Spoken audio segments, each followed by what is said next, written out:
Guys, this is Nanish, certified nutritionist and supplement specialist from Canterbury. Welcome back to my channel and I'm food science. So guys, आज मैं cover करने जा रहा हूँ biotin and hair growth में क्या relationship है। अगर आपके बाल चढ़ रहे हैं, अगर आपको हेयर लॉस की प्रॉब्लम है, तो क्या आपको बायोटीन हेल्प करेगा या फिर एक मिथ है।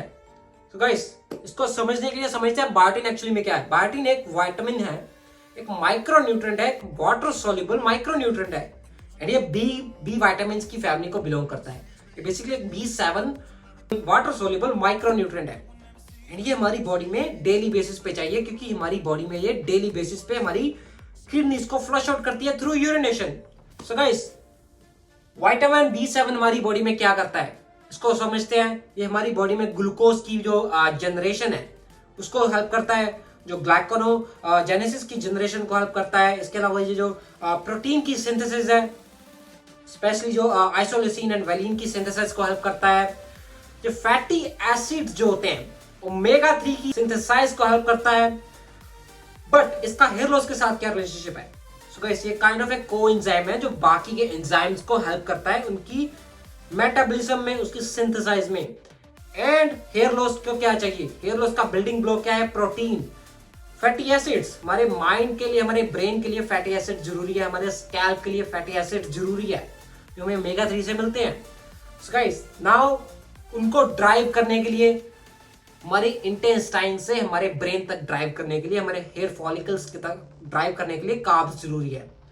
बट नाउ इस कार्ब्स, प्रोटीन एंड फैट्स की ड्राइव करने के लिए क्या हमें बायोटीन चाहिए? गाइस, बायोटीन हमें काफी कम अमाउंट में चाहिए, बट स्टिल ये एक उनका मेन सोर्स नहीं है, उनका एक मेन एनर्जी का सोर्स नहीं है, उनकी मेन प्रोडक्शन का सोर्स नहीं है। और भी काफी तरह के विटामिन है जो हेल्प करते हैं। एनी हाउ, अगर आपको विटामिन B7 की डेफिशिएंसी है तो कुछ हद तक आपकी असिस्टेंस में प्रॉब्लम आएगी, उसकी ड्राइव में प्रॉब्लम आएगी, उसकी सिंथेसिस कम होगी।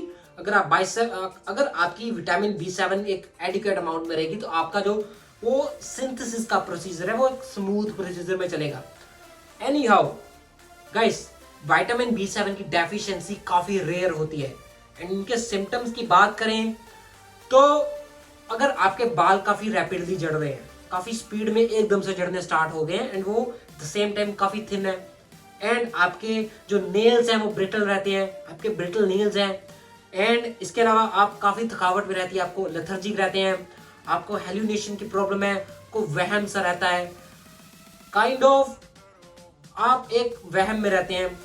इसके अलावा आपके मसल्स में पेन होती है, सोर्स मसल रहते हैं और अगर आपके जो रैशेज होते हैं स्किन में, स्किन स्कार्स आते हैं। सो गाइस, ये कुछ सिम्टम्स हैं, अगर आपको हो रहे हैं तो आप अपने डॉक्टर से डायग्नोस कर सकते हैं।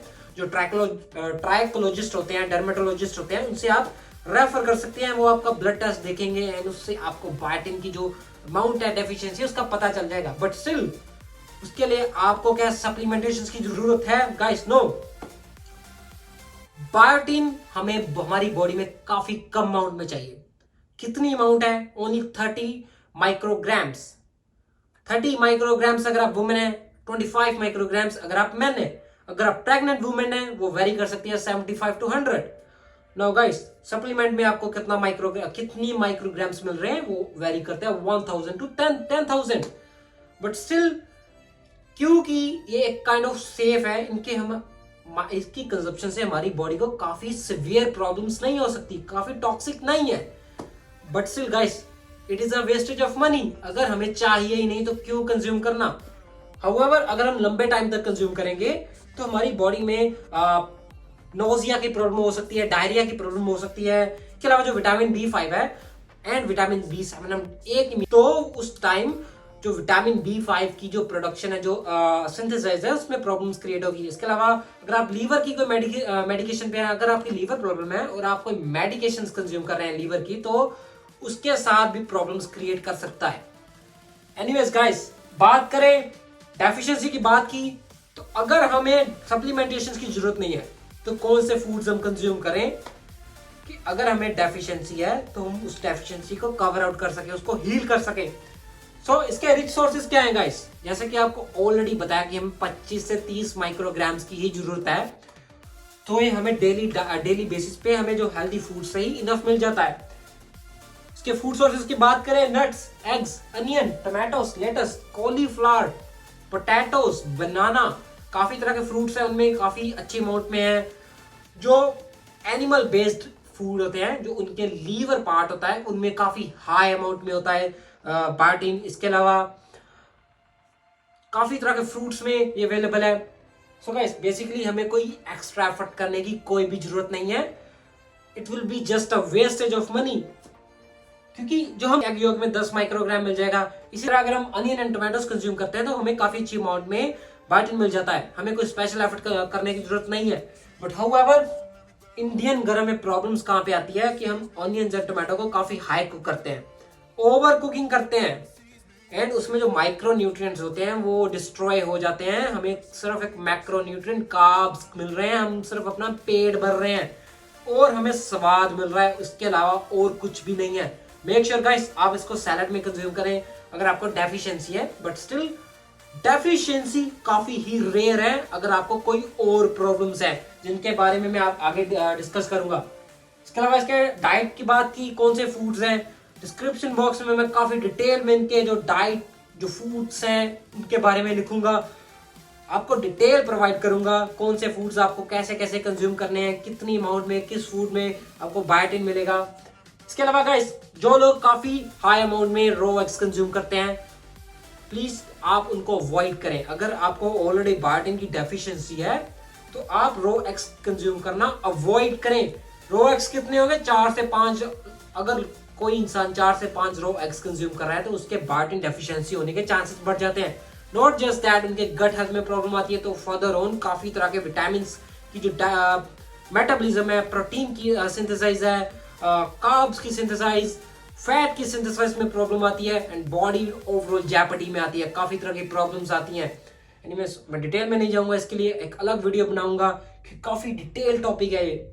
एनीवेज गाइस, बायोटिन की डेफिशिएंसी ओनली तब आएगी जब बायोटिन डाइजेस्ट नहीं होगा, क्योंकि हम डेली बेसिस पे इनफ बायोटिन कंज्यूम कर रहे हैं बट वो हमारी बॉडी में डाइजेस्ट नहीं हो रहा। डाइजेस्ट क्यों नहीं हो रहा? अगर हमें कोई इंटेस्टाइनल बैक्टीरियल प्रॉब्लम है, हमारे गट हेल्थ में प्रॉब्लम है, हमारे माइक्रोब्स में प्रॉब्लम है, हमें ना प्रोबैक्टीरियाज प्री बैक्टीरियाज कंज्यूम नहीं कर रहे। प्रोबैक्टीरिया प्री बैक्टीरियाज क्या है? दूध, दही, डेयरी फूड्स, चीज, अगर हम इनफ कंज्यूम नहीं कर रहे, जो काफी रेयर है। इसके अलावा हम काफी हाई अमाउंट में बैड डाइट कंज्यूम कर रहे हैं, sugary foods, oily foods consume कर रहे हैं, जिसके साथ हमारे गट हेल्थ, गट में जो बैक्टीरियाज है, जो गुड बैक्टीरियाज है, जो एसेंशियल है, वो प्रॉब्लम में आते हैं। एंड अगर हमें एंटीबायोटिक कोई मेडिकेशन पे है, हम किसी एंटीबायोटिक मेडिकेशन पे लंबे टाइम तक रहेंगे तो हमारी बॉडी में लैक्टोबैक्टीरियस मैरिनेस एक बैक्टीरिया है, उनकी अमाउंट बढ़ेगी। And at the same time अगर हम एंटीबायोटिक मेडिकेशन पे हम pro and prebiotic food नहीं कंज्यूम करें तो फिर से हमारे इंटेस्टाइन में प्रॉब्लम आ सकती है, एंड अगेन बायोटिन डाइजेशन की प्रॉब्लम हो सकती है। सो गाइस, अगर हमारी बॉडी में, अगर हमारे बैक्टीरिया में, अगर हमारे गट में लैक्टोबैक्टीरियस मैरिनेसिस के बैक्टीरिया नाम का बैक्टीरिया की अमाउंट बढ़ जाएगी तो हमारे हेयर लॉस होगा, एलोपेशिया की प्रॉब्लम आएगी। एनीहाउ, बात करें इसके अलावा कौन से फैक्टर्स आते हैं बायोटिन की डाइजेशन में प्रॉब्लम्स करते हैं, कौन कौन से फैक्टर है? अगर आप प्रेग्नेंट वुमन है एंड उस केस में आपका गट हेल्थ जेपटी में, और आइदर आपने काफी रैपिड वेट लॉस किया है, क्योंकि मार्केट में काफी stupid weight loss crash courses चल रहे हैं। lose 10 kg in 10 days, lose 20 kgs in 1 month, and all those stupid things going on, जो आपकी ओवरऑल बॉडी को जेपटी में डालती है, आपकी ओवरऑल बॉडी को काफी प्रॉब्लम्स में डालती है, and it can be deadly, आपके लिए डेडली साबित हो सकता है, आपका डेथ का रीजन हो सकता है वो stupid methods. So make sure आपको उन मेथड्स को कट ऑफ करें। आप अपने गट के लिए इनफ प्रोबैक्टीरियाज प्री बैक्टीरियाज कंज्यूम करें, आप नट्स, एग्स जैसी चीजें कंज्यूम करें। अगर आप वेजिटेरियन हैं, आप इनफ प्लांट्स जो नट्स कंज्यूम करें, आमंड्स, पेकन, पीनट। इसके अलावा आप कॉलीफ्लावर, गोभी आती है, पालक में काफी अच्छी अमाउंट में है, पोटैटो में ऑलमोस्ट आई गेस 4.8 माइक्रोग्राम्स पर सर्विंग में होता है, पर सर्विंग ऑफ 1 पोटैटो। तो काफी अच्छी अमाउंट में हमें नॉर्मल फूड्स में मिल जाता है। हमें बायोटिन के लिए कुछ स्पेशल एफर्ट करने की कोई भी जरूरत नहीं है, इवन इफ अगर हम डेफिशिएंसी से भी सफर कर रहे हैं। सो गाइस, अभी तक कोई भी अनबायस्ड स्टडी नहीं है कि बायोटिन हमारे हेयर लॉस में हेल्प करेगा, हमारे हेयर ग्रोथ में हेल्प करेगा। अभी तक एक ही बायस्ड स्टडी है, एंड वो भी स्टडी एक हेयर प्रोडक्ट कंपनी ने ही की थी। तो कोई भी कंपनी हमारे अपने प्रोडक्ट को बुरा नहीं कहेगी, कोई भी कंपनी अपने प्रोडक्ट को ये नहीं कहेगी कि भाई बायोटिन नहीं काम करता। एंड सेकेंडली, बायोटिन हम क्यों कंज्यूम करते हैं? क्योंकि हम लोगों से इन्फ्लुएंस्ड होते हैं। कोई भी थर्ड पर्सन अगर आपको आके कहता है कि आपका हेयर लॉस हो रहा है तो आप बायोटिन कंज्यूम करें, एंड उस केस में हम काइंड ऑफ एक इमोशनल हो जाते हैं एंड बायोटिन कंज्यूम करते हैं। बट गाइस, यहाँ पे बायोटिन आपकी कोई भी हेल्प नहीं करेगा। हाउएवर, ये आपके लिए टॉक्सिक नहीं है, बट स्टिल आपके लिए कोई भी बेनिफिशियल नहीं है। ये आपके लिए वेस्टेज ऑफ मनी है, एंड एज वेल एज आपका जो मोरल है, आपकी इमोशनल वैल्यूज को लो करेगा, आपको गिव अप करने पे मजबूर करेगा, एंड आप अच्छी डाइट भी कंज्यूम नहीं करेंगे। एंड ओवरऑल आपके लिए एक लूज एंड लूज सिचुएशन है। It is not a win win situation for you guys. So make sure कि आप बायोटिन जैसे स्टूपिड सप्लीमेंटेशंस को कट ऑफ करें। अगर आपको कोई कहता है कि आप बायोटिन कंज्यूम करें, आपका हेयर लॉस हो रहा है, आपको रात को बायोटिन कंज्यूम करें, दिन को आप आदि मानव बन जाएंगे। So guys, this is not how science works. आप रातों रात इतने बाल नहीं उगा सकते, महीनों तक भी नहीं उगेंगे, क्योंकि बायोटिन आपका डायरेक्टली हेयर ग्रोथ के साथ कोई भी इसका रिलेशनशिप नहीं है। कोई भी अभी तक स्टडी नहीं है। कुछ स्टडीज हुई हैं, वो सिर्फ ये प्रूव कर रही है कि अगर आप बायोटिन कंज्यूम करेंगे तो आपको ब्रिटल नेल की प्रॉब्लम है, आपके नेल्स ब्रिटल हैं, तो वो उसके लिए हेल्प आउट कर सकती है, उसके लिए कुछ हद तक हेल्प आउट कर सकती है। बट स्टिल उसका एक आपका प्राइम सोर्स क्या होना चाहिए? Nuts, eggs, onion, tomato, vegetables, plant based vegetables. जो एनिमल बेस्ड लीवर फूड है, वो आपका एक प्राइम सोर्स हो सकता है बायोटिन का। और उसके साथ आपको और भी काफी तरह के बी विटामिन मिलेंगे, जो ओवरऑल आपकी बॉडी के लिए हेल्पफुल है। आपके जो ब्लड क्लॉटिंग होती है, ब्लड की रेड ब्लड सेल्स की प्रोडक्शन है, उनमें हेल्प करेगा। एंड एनीवेज गाइस, ये थी क्विक इन्फॉर्मेशन, कुछ तो नहीं कहूंगा, थोड़ी डिटेल इन्फॉर्मेशन थी, एंड मिथ डीबग किया है। अगर आपको कोई कहता है कि बायोटिन कंज्यूम करें, प्लीज उनको अवॉइड करें। अगर आपको आपका डॉक्टर कहता है, डॉक्टर आपको तब कहेगा कि अगर आपको ऑलरेडी कोई इंटेस्टाइनल प्रॉब्लम है, तो फिर आप एक हेल्दी अमाउंट में कंज्यूम कर सकते हैं अपने डॉक्टर के साथ रेफर करके। डॉक्टर कौन सा होना चाहिए गाइस? डर्मेटोलॉजिस्ट, ट्रैकोलॉजिस्ट, जो हेयर और स्किन स्पेशलिस्ट है, नॉट जस्ट आपका जो जनरल डॉक्टर है, फैमिली डॉक्टर, क्योंकि वो उस चीज में स्पेशलाइज्ड नहीं है। I am really sorry, but वो उस चीज में स्पेशलाइज्ड नहीं है। होप गाइस कि आप बायोटिन जैसे स्टूपिड सप्लीमेंट को अपनी लाइफ में कट ऑफ करेंगे, क्योंकि आपको डाइट सही इनफ मिल रहा है। And that's pretty much it is guys. Take care, over and out.